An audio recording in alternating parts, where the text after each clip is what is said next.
If you can come from Mexico and then they can send you to Africa? CBS News has learned the Trump administration is negotiating with the East African country of Rwanda to house illegal migrants deported out of the United States. So America's war on illegal immigration is escalating, and those caught in the country illegally could now be deported somewhere other than where they came from if they don't leave on their own. However, judges and activists are fighting back, recently blocking deportation flights to countries in Africa like Libya, which are some of the only countries on earth willing to accept deportees who came from countries like Venezuela, which for some reason don't want their own citizens coming back, which is why the president...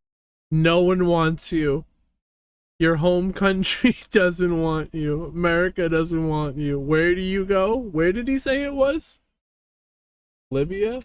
Countries to countries in Africa fighting back, recently blocking deportation flights to countries in Africa like Libya, which are some of the only countries on earth willing to accept deportees who came from countries like Venezuela, which for some reason don't want their own citizens coming back, which is why the president is now offering people $1,000 if they decide to permanently leave the United States on their own. You're gonna pay me to leave? No, I'm kidding. 100 across, northbound. A man ran from the Florida Highway Patrol the after best being place to pulled be. over for a traffic violation. When his legal status was questioned, he took He's off. talking to the cars like they can hear him. Come on out, get out here right now. I see your hands, come on out. Today I signed an executive order to launch the first ever self-deportation program for illegal aliens. We are making it as easy as possible for illegal aliens to leave America. Any illegal alien can simply show up at an airport and receive a free flight out of our country. If you come to the U.S. illegally or stay here unlawfully, not only can you face deportation to your home country, of course, but now you can face deportation to a country across the Atlantic that is in deep political crisis, like the African country of Libya.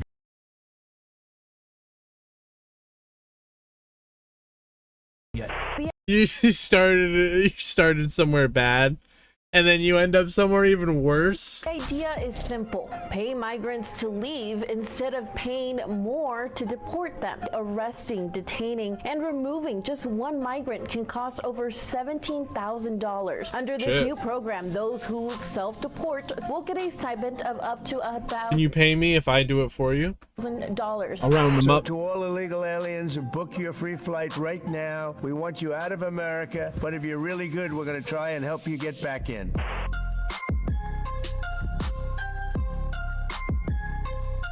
So apparently, those illegally in America could be deported almost anywhere if their home countries don't want them back. Dude. But what nobody's talking about is...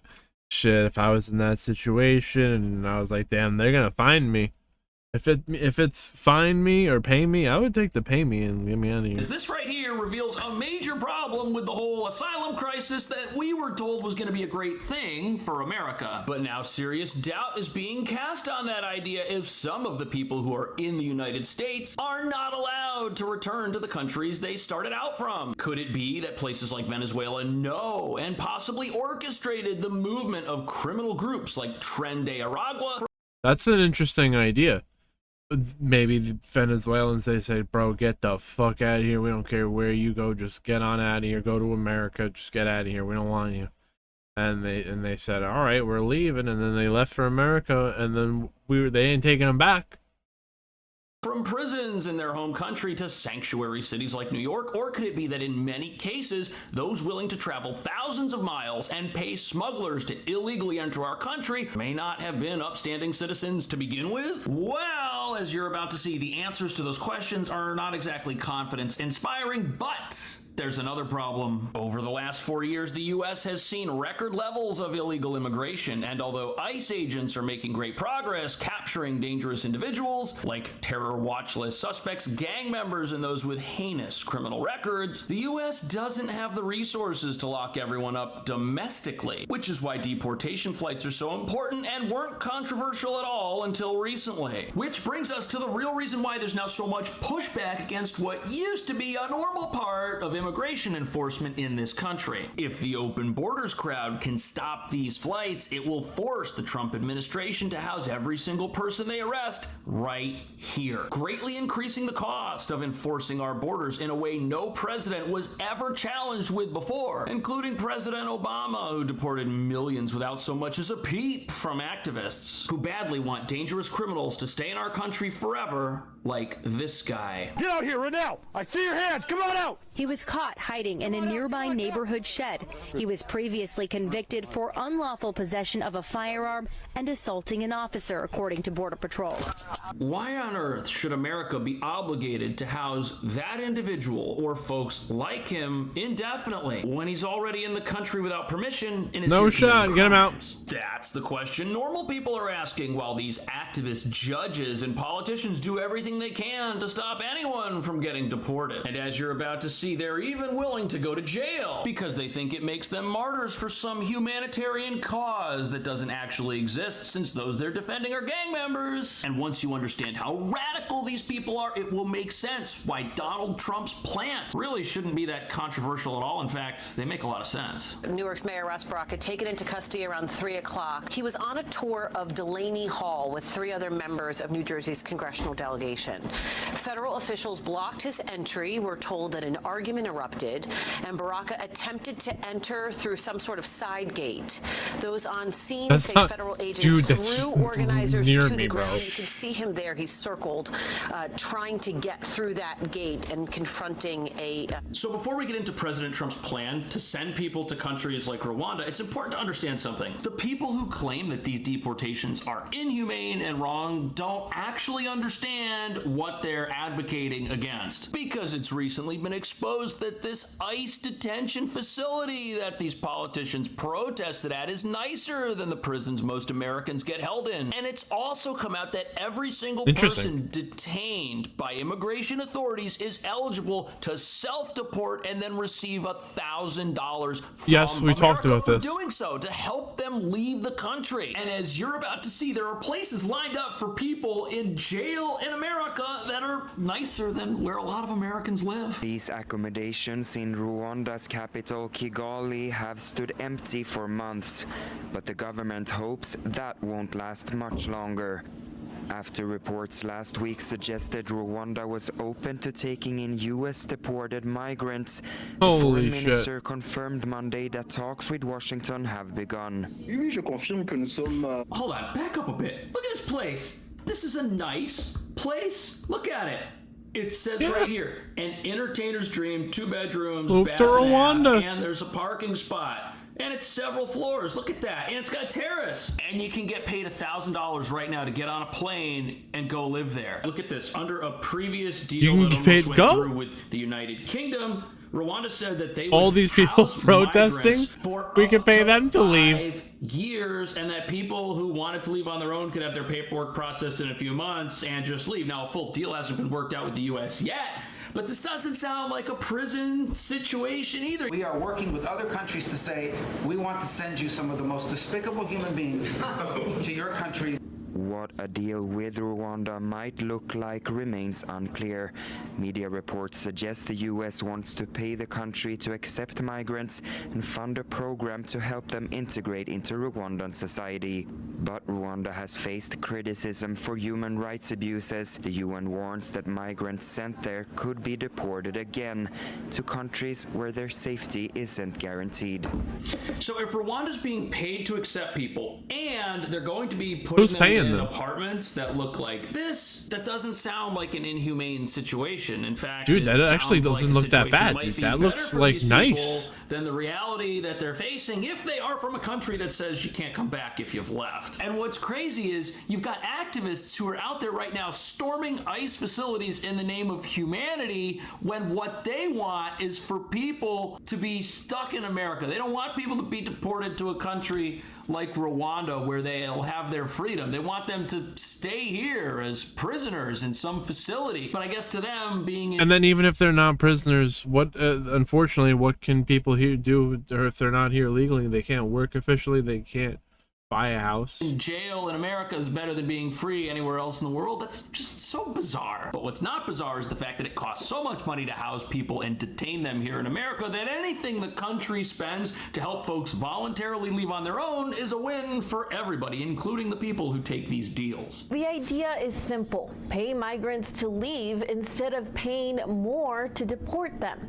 Now, according to the Department of Homeland Security, arresting, detaining, and removing just one migrant can cost over $17,000. Under this new program, those who self-deport through the CBP Home app will get a stipend of up to $1,000. Once they get to their country. However, some say the... Okay, so if it costs $17,000 to house somebody in America and they don't have their freedom, them leaving and getting paid... Well, it costs $17,000 to find them and do the paperwork to deport them, I guess, and then actually moving them. Agency somewhere else is just so much better. Now they can take care of themselves. They don't have to live in a jail anymore. And in many cases, I think I'd like to go to Moldova. Illegally came care of themselves. You go to Moldova, and then, I don't know. You like go north. I mean, you're in the. You get out of there. That's all I could say. That's your closest spot to going to somewhere where you might be able to slip in somewhere else. They don't have to live in a jail anymore. And in many cases, you've got... Like, what would you do?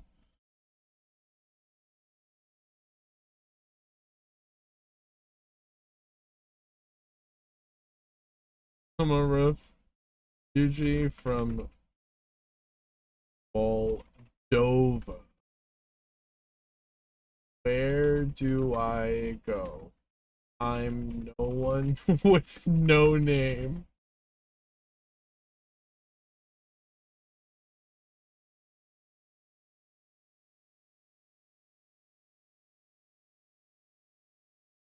Moldova. Almost every country in Europe has a refugee assistance program.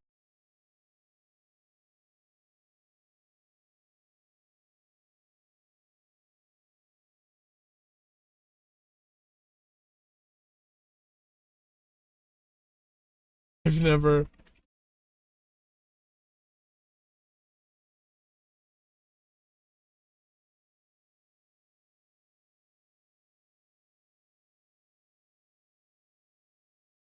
I've never had an ID. What is best country for me? Germany. Will not deport you immediately.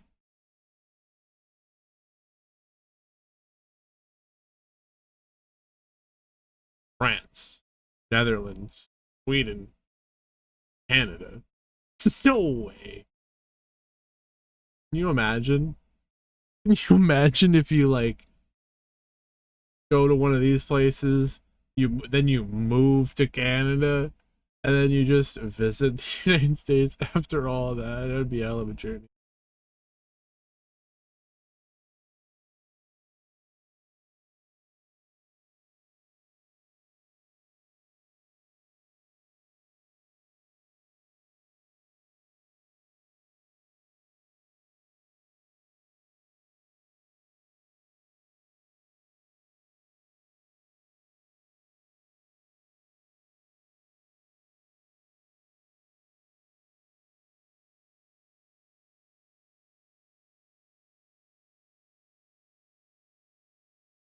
And now I'm gonna ask ChatGPT, what if I was a person? You were always a person.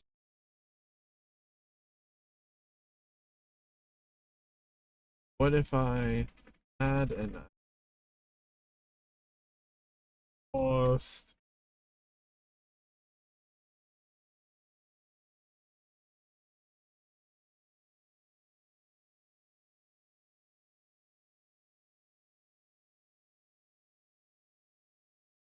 Crazy.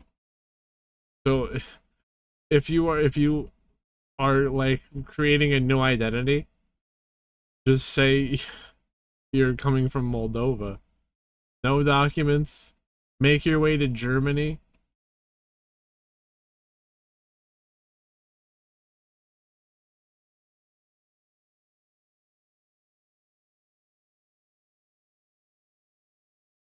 Well, authorities often suspect people who do this are hiding criminal backgrounds, so you're gonna have to be real slick.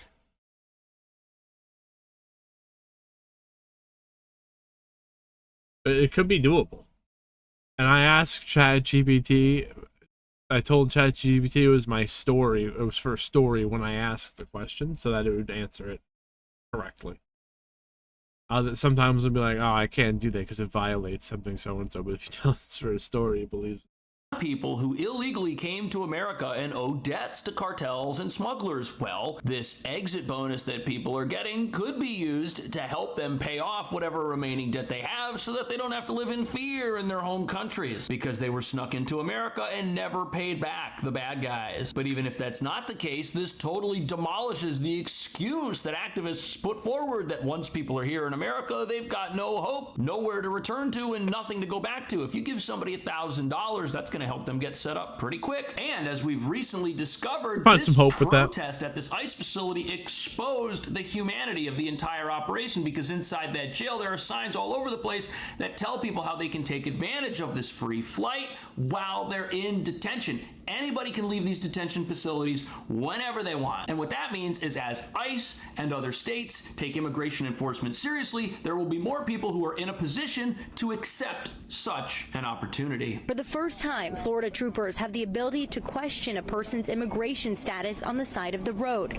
That wasn't always the case. Every day, Florida Highway Patrol troopers would interact with people that were most likely here unlawfully, and there was nothing that we could do as state law enforcement officers. Now, FHP is the only state agency in the nation trained and acting in partnership with federal immigration agents under what is known as the 287G agreement. And Fox News is the first to see it in action.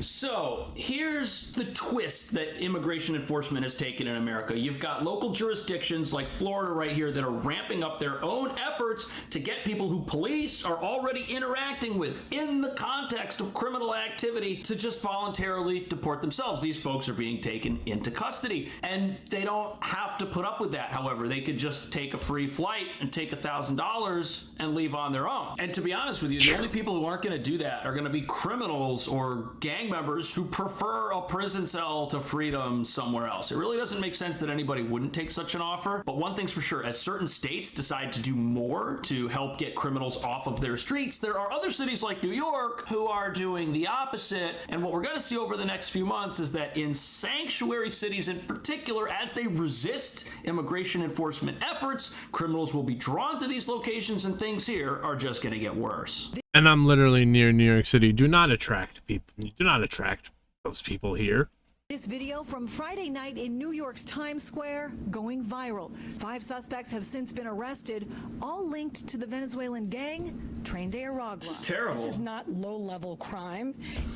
It's not low-level crime. We've got a massive gang problem going on right here in New York. And here's the thing. This is the opposite of what's taking place in Florida. In Florida, these folks could be arrested and immediately immigration-related enforcement could take place. But here, since we ban our police from having anything to do with immigration enforcement, it actually just helps gang members escape justice. And the people running New York are so proud of their counterparts who just stormed an ICE facility in New Jersey. These folks actually think they're sticking up for humanity and that they're making the world a better place advocating for criminals and gang members to get let off the hook. That's what they really want. What they really want is for that ICE facility to just open up its doors and just let everyone out, because as you're about to see, our activist leaders, they don't think any of these folks have done anything wrong. It's organized violence carried out by gang members that we've already taken off the streets for preying on New Yorkers. And now they're back, ambushing cops in the middle of Times Square.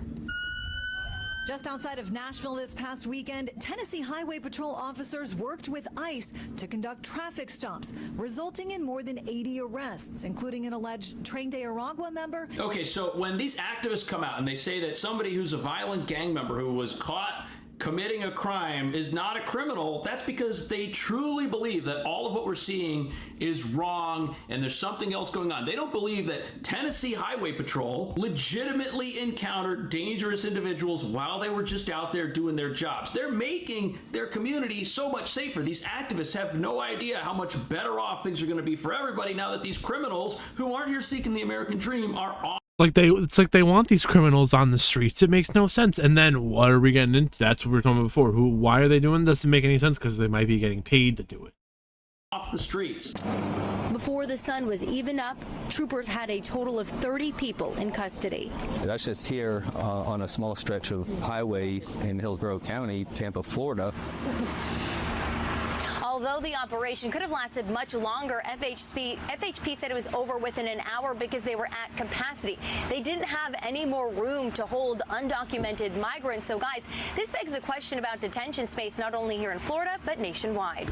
So this brings up a very They can't even hold them this all. is how the activists and the Open Borders crowd think they can win. They think that if they can stop people from being detained and fill up all the detention bed space we have, that ICE and the president will have no choice but to stop going out and arresting people, which is why they want to block these deportation flights. They're so upset that people could have to leave the country and that ICE could continue doing its job. And this is the part of our story where the real issue here comes into play in a way that nobody's talking about. Here we have an article from 2018 from Yale that finds twice as many people living in the country illegally as previous estimates. Using mathematical modeling on a range of demographic and immigration operations, researchers estimate 22.1 million undocumented immigrants in the United States. We knew that. 11.3 We were saying 20 are million. estimated, and this is back in 2018 before we even had an asylum crisis. And what What? that reveals is we don't actually know how many people are in the country and aren't supposed to be here. We have guesses, we have ideas, but they're always low. What do you think about that? How many people might there actually be in the country that we don't know about? Is President Trump doing the right thing? Is it a good idea to pay people to leave the United States when it might cost more money to keep them here while taking away all of their freedom when they could have a better life somewhere else? Let me know. Thank you so much for watching. See you in the next video. I don't know if it's better, but it would be a legal life. I don't know if it would be better wherever they're going, but it would be legal.